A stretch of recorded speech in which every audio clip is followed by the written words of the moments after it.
ఇక తెలంగాణకి సంబంధించిన బ్రేకింగ్ అప్డేట్ చూస్తున్నాం. ఇటు గత బీఆర్ఎస్ ప్రభుత్వంలో ఎటు చూసినా కూడా అప్పులే కనిపిస్తున్నాయి. ఏ పని చేసినా అప్పులే. సంపద సృష్టి మాట అటుంచితే అన్ని పనులు కూడా పూర్తిగా రుణాలపైనే చేశారు.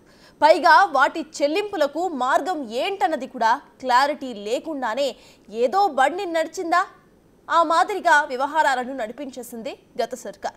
తలసరి అప్పు అయినా గ్యారంటీ అప్పు అయినా ఏదైనా సరే తెలంగాణదే రికార్డ్ అన్నట్లుగా గత ప్రభుత్వ వ్యవహారాలు నడిపింది. అది కాస్త ఇప్పుడు కొత్త ప్రభుత్వానికి పెద్ద సవాల్గా మారింది. అయినా కూడా ప్రజలకు ఏ లోటు కనిపించకుండా పాలన అందిస్తోంది కాంగ్రెస్ సర్కార్. ప్రజలకు ఇచ్చిన మాట ప్రకారం సంక్షేమ పథకాలు అమలు చేస్తూనే మరోవైపు రాష్ట్ర ఆర్థిక పరిస్థితిని గాడిన పెడుతోంది.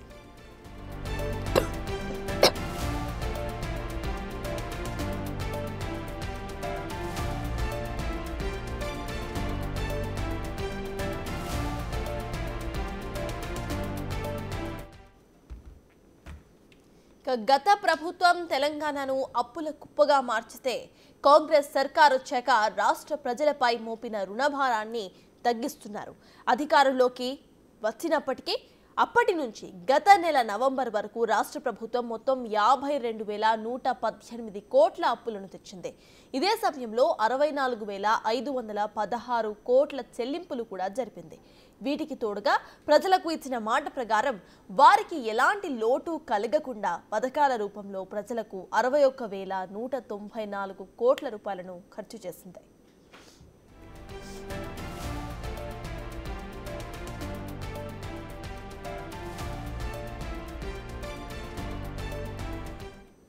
ఇక రైతులకు భారంగా మారిన రుణాలను మాఫీ చేయడంతో కాంగ్రెస్ సర్కార్ సక్సెస్ సాధించింది. ఇందుకోసం రైతులకు 2 లక్షల రుణమాఫీ పథకానికి సాకారం చేసింది. ఏకకాలంలో రైతులకు 20,617 కోట్ల రూపాయల రుణమాఫీ చేసి రికార్డును నెలకొల్పింది కాంగ్రెస్ సర్కార్. ఇక రైతుల సంక్షేమ కోసం తెచ్చిన రైతు భరోసా, పంటల బీమా, రైతు బీమా, పంట నష్ట పరిహారానికి, ఉచిత విద్యుత్, సన్నవడ్ల బోనస్ కి దాదాపుగా 57,000 కోట్ల రూపాయలను ఖర్చు చేసింది.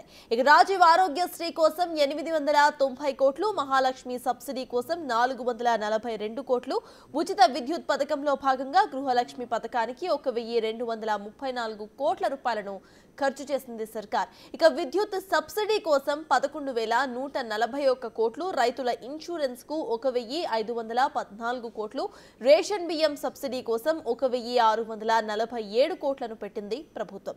మరోవైపు scholarship, diet charges, RTC subsidy రాయితీ, కళ్యాణ లక్ష్మి, షాదీ ముబారక్ల కోసం ఇలా అన్ని కలిపి కూడా సంక్షేమ పథకాలకే 61,194 కోట్ల రూపాయలను ఖర్చు చేసింది కాంగ్రెస్ సర్కార్.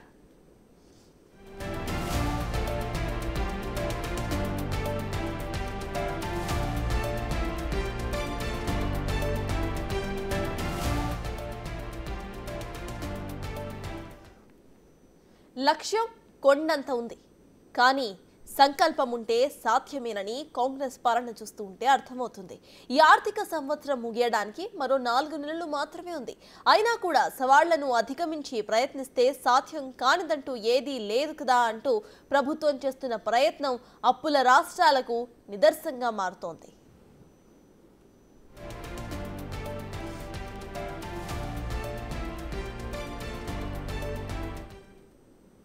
గత బీఆర్ఎస్ ప్రభుత్వం చేసిన అప్పుల వల్ల, ఆ తప్పుల వల్ల ప్రెజెంట్ ప్రభుత్వం అయితే ఒక ప్రాబ్లమాటిక్ సిచ్యువేషన్లో ఉన్నా కూడా వాటిని జయిస్తూ ఇటు ఏవైతే ప్రామిస్ చేస్తారో అవన్నీ కూడా చేస్తున్నారు. ఇదే అంశంపై పూర్తి details my associate input editor ఇటు నగేష్ అందిస్తారు. నగేష్, చెప్పండి. ఇటు చూస్తే కంప్లీట్గా కూడా గత ప్రభుత్వం చేసిన అప్పులను తీరుస్తూనే సంక్షేమ పథకాలకు కూడా డబ్బులు తెస్తూ ఇస్తోంది ఈ ప్రభుత్వం.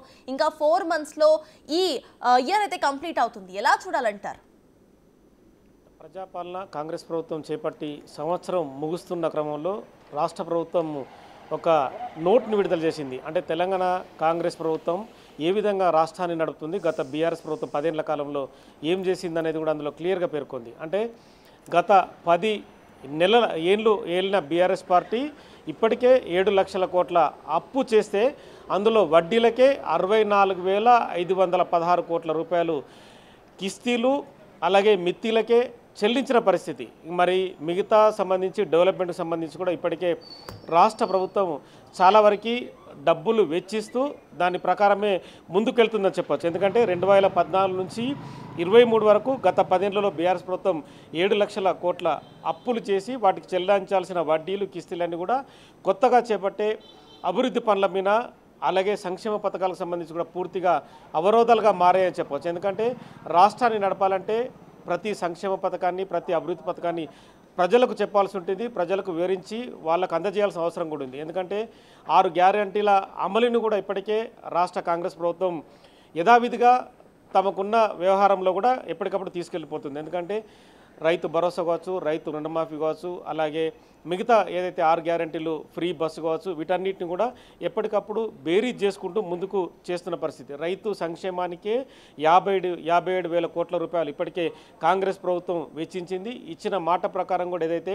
ఇందులో మేనిఫెస్టోలో రైతులకు సంబంధించిన రుణమాఫీ చేస్తామని చెప్పి 2 లక్షల రుణమాఫీని కూడా ఇప్పటికే చేసింది. అంటే రాష్ట్రంలోని 25.36 లక్షల రైతు కుటుంబాలకు 20,617 కోట్ల రూపాయలను ఇప్పటికే చెల్లించింది. రైతుల సంక్షేమానికి అభివృద్ధికి 57,000 కోట్ల రూపేణ పైన అయిందని చెప్పచ్చు. అంటే పెట్టుబడి సాయం కావచ్చు, పంటల బీమా, రైతు బీమా, నష్టపరిహారానికి సంబంధించి వ్యవసాయానికి ఉచిత విద్యుత్తు, పంట ఉత్పత్తులకు సంబంధించి కొనుగోళ్లు, సన్న వడ్లకు బోనస్ రూపేణ రకరకాలుగా ప్రభుత్వం ఖర్చు చేస్తుంది. ఎందుకంటే 7 లక్షల కోట్ల ఏదైతే అప్పు ఉందో అప్పుకు సంబంధించి వడ్డీలు చెల్లించాలంటేనే అదనపు భారం రాష్ట్ర ప్రభుత్వం పైన పడుతుంది. ఎందుకంటే సంక్షేమ పథకాలు అమలు చేయాలన్నా ప్రజలకు తెలియజేయాలని చెప్పే దీనికి సంబంధించిన సారాంశాన్ని ప్రభుత్వం తెలియజేస్తుంది. ఇందులో ఆగస్టు సెప్టెంబర్లో కురిసిన భారీ వర్షాలకు సంబంధించి కూడా పంట నష్టపోయిన రైతులు కూడా లక్షల్లో ఉన్నారు. వాళ్ళకు సంబంధించి కూడా 260 కోట్ల రూపాయలు వెళ్ళి వాళ్లకు వెచ్చించిన పరిస్థితి. వాళ్ళకు ఇప్పటికే చెల్లింపులు కూడా జరిగాయి. మహాలక్ష్మి, గృహజ్యోతితో పాటు యువ వికాసాన్ని కూడా ఎప్పటికప్పుడు అమలు చేస్తూ ముందుకు వెళ్తున్న పరిస్థితి. రాజీవ్ ఆరోగ్యశ్రీ, ఆర్టీసీ బస్సుల్లో మహిళలకు ఉచిత ప్రయాణం, అలాగే 500కు గ్యాస్ సిలిండరు, 200 యూనిట్ల లోపు ఉచిత గృహ విద్యుత్ కావచ్చు, బియ్యం సబ్సిడీ, స్కాలర్షిప్లు, డైట్ ఛార్జీల పెంపు, కళ్యాణ లక్ష్మి, షాదీ ముబారక్, ఇలా అన్ని పథకాలకు కలిపి 61,194 రూపాయలు ఖర్చు చేసినట్టుగా కూడా తమ సంవత్సర పాలనకు సంబంధించి కూడా ఒక నోట్ని బయటకు విడుదల చేసింది. బీసీ మైనారిటీలకు, ఎస్సీ ఎస్టీ సంక్షేమానికి ఇప్పటికే 9,888 కోట్ల రూపాయలు ఖర్చు చేసినట్టుగా కూడా ఆ నోట్లో వెల్లడించింది. ఎందుకంటే గత ప్రభుత్వం బకాయి పెట్టిన 1,00,000 కోట్ల బిల్లులను కూడా క్రమ పద్ధతిలో చెల్లిస్తూ వస్తుంది. అంటే దాదాపుగా వడ్డీలు చెల్లిస్తూ వాళ్ళకు మిత్తిల రూపేణ కూడా వాళ్ళకు డబ్బులు చెల్లిస్తూ కూడా ప్రభుత్వము ఏదైతే అభివృద్ధికి సంబంధించి సంక్షేమానికి సంబంధించి ముందుకెళ్తున్నట్టుగా ఘనంగా ప్రకటిస్తుంది. ఎందుకంటే తెలంగాణ రాష్ట్రంలో ఏ వ్యక్తి కూడా ఇబ్బంది పడకూడదు, వాళ్ళకు అందుతున్న సంక్షేమాన్ని ఎప్పటికప్పుడు సమీక్ష చేస్తూ అధికారుల ద్వారా వివరాలు తెలుసుకుంటూ కూడా అభివృద్ధి పనులను ఒకవైపు కొనసాగిస్తూనే మిగతా ఏదైతే ప్రజలకు సంబంధించిన సంక్షేమాలు కావచ్చు, వాళ్ళకి సంబంధించిన సన్న వడ్ల బోనసులు కావచ్చు, రుణమాఫీలు, అలాగే రైతు భరోసాని కూడా మొన్న 3 రోజుల క్రితమే సీఎం రేవంత్ రెడ్డి సంక్రాంతి తర్వాత చెల్లిస్తామని చెప్పి ప్రకటించారు. ఎందుకంటే డబ్బుల్ని ఎప్పటికప్పుడు కూర్చుకోవడానికి కూడా రకరకాల వ్యయ ప్రయాసాలకు కూడా ప్రభుత్వం ఓరుస్తుంది. ఎందుకంటే తెలంగాణ రాష్ట్రంలో విద్య, ఉద్యోగ, ఉపాధి అవకాశాలు కల్పించడం కోసం కొత్త స్కీములను కూడా ప్రవేశపెడుతున్న పరిస్థితి. 4th సిటీ పేరిన 4th సిటీని కూడా డెవలప్ చేయడం ఒకటి కావచ్చు, అలాగే లగచర్లలో ఇండస్ట్రియల్ కారిడార్ రూపేణ అక్కడ కూడా కంపెనీలను ఏర్పాటు చేయడం కావచ్చు.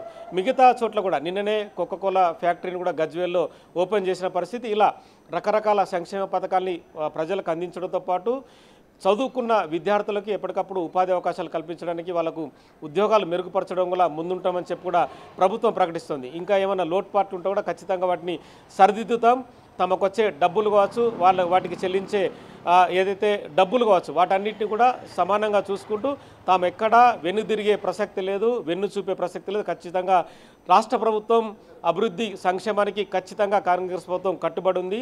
6 మేనిఫెస్టోలకు సంబంధించి కూడా రకరకాలుగా తాము ముందుకెళ్తాం, వాటిని ఖచ్చితంగా అమలు చేసే ప్రక్రియనే తాము ముందుకు తీసుకెళ్తున్నామని చెప్పి కూడా కాంగ్రెస్ రాష్ట్ర పార్టీ ప్రభుత్వం కూడా ప్రకటించిన పరిస్థితి కనిపిస్తుంది. నగేష్ చూస్తే కంప్లీట్గా కూడా అప్పులు కానివ్వండి, లేకపోతే గత ప్రభుత్వం చేసిన ఏవైతే అప్పులు కంప్లీట్గా ఉన్నాయో వాటిని తీర్చడం, ఆ తర్వాత ఇటు ఒక్కొక్క మనిషిపై ఉన్న భారాన్ని తగ్గించడం ప్రెసెంట్ గవర్నమెంట్కి పెద్ద సవాలని చెప్పుకోవాలి. సవాళ్ళన్నింటినీ కూడా ఎదుర్కొంటూ సంక్షేమ పథకాలు ఇస్తుంది. అయినా కూడా బీఆర్ఎస్ ప్రభుత్వం ఎప్పుడెప్పుడు దొరుకుతారా, లేకపోతే ఒకవేళ మంచి పనులు చేసినా కూడా కావాలని టార్గెట్ చేస్తోంది. దీన్ని ఎలా చూడాలంటారు? బీఆర్ఎస్ ప్రభుత్వంలో ఇప్పటికి కూడా వాళ్ళకి అధికార దాహం అనేది ఇప్పటికి కూడా వాళ్ళు కోల్పోయినట్టుగా కనిపిస్తుంది. ఇప్పటికీ కాంగ్రెస్ పార్టీ ఇదే విధంగా ఆరోపిస్తుంది. ఎందుకంటే తమకు మంది మార్బలం, గన్మెన్లు, ఎక్కడికి వెళ్తే అక్కడ మంగళహారతులు పడిన పరిస్థితులలో అవన్నీ లేకపోయేసరికి మాజీ మంత్రి కేటీఆర్ కావచ్చు, హరీష్ కావచ్చు, కవిత కావచ్చు, వీళ్ళందరూ కూడా ఒక రకమైన అసహనానికి లోనవుతూ ప్రతి విషయాన్ని అంటే ఒక సోషల్ మీడియా గ్రూపును ఏర్పాటు చేసుకొని వాళ్ళు ఎప్పటికప్పుడు ఏదో రకంగా ట్వీట్ చేసి బదనాం చేయాలన్నదే వాళ్ళ ఉద్దేశం. కానీ అదే రీతిలో సంక్షేమం జరుగుతున్న అభివృద్ధి కావచ్చు, మిగతా వ్యవహారాలు కావచ్చు, ప్రజలకు అందుతున్న పథకాలు, ఫలాలు కావచ్చు, వాటిని చూపెట్టడంలో కూడా అదే రకంగా ముందుండాలని చెప్పి కూడా కాంగ్రెస్ పార్టీ చెప్తుంది. కానీ వాటిని చూపించకుండా భూతద్దంలో చీమను చూస్తే ఏనుగులా కనిపిస్తుంది. అలాంటి రీతిలోనే బీఆర్ఎస్ పార్టీ సంబంధించిన మాజీ మంత్రి కేటీఆర్, హరీష్ కానీ, కవిత కానీ అదే రీతిలో ముందుకెళ్తున్నారు. అంటే ఒక తెలంగాణ తల్లి విగ్రహాన్ని పెడితే విగ్రహానికి ఈ హంగులు లేవు, అవి లేవు, ఇవి అని చెప్పడం, ఇంకో దగ్గర రాజీవ్ గాంధీ విగ్రహాన్ని సెక్రటరియట్ బయట పెడుతుంటే ఆ విగ్రహం ఎందుకు పెడుతున్నారు? సో ఒక పథకాన్ని అమలు చేస్తుంటే డైట్ ఛార్జీలు విద్యార్థులకు అమలు చేస్తుంటే అక్కడ వేరే రకంగా ఈ మధ్య కాలంలో కాంగ్రెస్ పార్టీ నేతలు ఆరోపిస్తున్నట్టుగా దాని వెనుక ఆర్ఎస్ ప్రవీణ్ కుమార్ ఉండి ఈ మొత్తాన్ని తతంగా నడిపిస్తున్నాడు. విద్యార్థులకు సంబంధించి కొంతమంది వాళ్ళ వ్యక్తులు ఉండి అందులో ఆహారంలో ఏదో కలిపి వాంతులు విరేచనాలు అవడానికి కారణమవడం, అలాగే ఆ విద్యార్థులు తీవ్రమైన అనారోగ్యానికి కారణమవుతుండడం కూడా ఖచ్చితంగా మాజీ మంత్రి సీతక్క కావచ్చు, అలాగే సురేఖ కావచ్చు, మంత్రి సురేఖ కావచ్చు, మిగతా నేతలు కూడా ఇదే ఆరోపిస్తున్నారు. అంటే ఇప్పటికి కూడా ప్రభుత్వాన్ని ఏదో రకంగా బదనాం చేసి తాము మళ్ళీ అధికారంలోకి రావడానికి రకరకాల ప్రయత్నాలు చేస్తున్నారు. కానీ ఒక ప్రభుత్వం చేస్తున్న సంక్షేమాలు కావచ్చు, అభివృద్ధి కావచ్చు, వాటిని కూడా అదే రీతిలో చూడాలని చెప్పి కాంగ్రెస్ పార్టీ చెప్తున్న పరిస్థితి. కానీ ఇప్పటికీ బీఆర్ఎస్లో ఆ ధోరణి కనిపించడం లేదు. బయటికి వెళ్ళినా కూడా కేటీఆర్ నేను కొంత విరామం తీసుకుంటున్నానని చెప్తూ మిగతా పార్టీ నేతలు కూడా రెచ్చగొట్టే ధోరణితో ముందుకెళ్తున్నారు. కానీ ఇవన్నీ కూడా కాంగ్రెస్ పార్టీ ఏవి పట్టించుకోకుండా తాము చేస్తున్న అభివృద్ధినే ప్రజలకు చూపిస్తూ ఇంకా లోటుపాట్లు ఉన్నా కూడా ఆ లోటుపాట్లు ఉన్నాయి కూడా ప్రజలకు వివరిస్తూ కూడా ప్రభుత్వం అయితే ముందుకు సాగుతున్న పరిస్థితి కనిపిస్తుంది. సంక్షేమ పథకాలకు సంబంధించి, అభివృద్ధి పథకాలకు సంబంధించి కావచ్చు, ప్రజలకు అందుతున్న వ్యవహారాలు కావచ్చు, వాటన్నిటిని కూడా ఖచ్చితంగా ఒక బోర్డు పైన చూపిస్తూ దాని ప్రకారమే తాము ముందుకెళ్తామని చెప్పి కూడా కరాఖండిగా చెప్తున్న పరిస్థితి కనిపిస్తుంది. Right, thank you Nagesh.